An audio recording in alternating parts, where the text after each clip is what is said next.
আপনার শিশু কি খাবার দেখলেই কান্নাকাটি করে? জোর করে খাওয়াতে গিয়ে কি আপনার অবস্থা নাজেহাল? বাচ্চা কেন খেতে চায় না এবং কিভাবে খাবারের প্রতি তার আগ্রহ ফেরানো যায়, চলুন আজকে আমরা তা নিয়ে আলোচনা করি। আসসালামু আলাইকুম, আমি ডাক্তার আনোয়ার, শাফি হেলথ কেয়ারের পক্ষ থেকে আপনাদের সকলকে স্বাগত। শিশুর অরুচি বা খেতে না চাওয়া প্রায় প্রতি বাবা মার জন্য দুশ্চিন্তার কারণ। আজ আমরা জানবো এর আসল কারণ এবং কিছু কার্যকর সমাধান। ভুল অভ্যাস: খাবারের সময় হাতে মোবাইল বা সামনে টিভি রাখা সবচেয়ে বড় ভুল। এতে শিশু খাবারের স্বাদ বোঝে না এবং খাবার প্রতি আগ্রহ হারিয়ে ফেলে।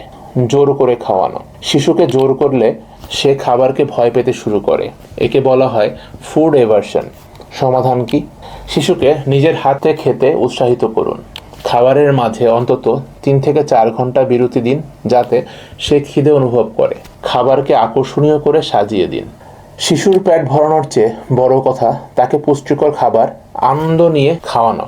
মনে রাখবেন, প্রতি শিশুর খিদে একরকম হয় না। ধৈর্য ধরুন, শিশুকে খাওয়ার সময় তার খাবারটাকে উপভোগ করতে দিন। সচেতন থাকুন, আপনার শিশু সুস্থ থাকুক। ধন্যবাদ।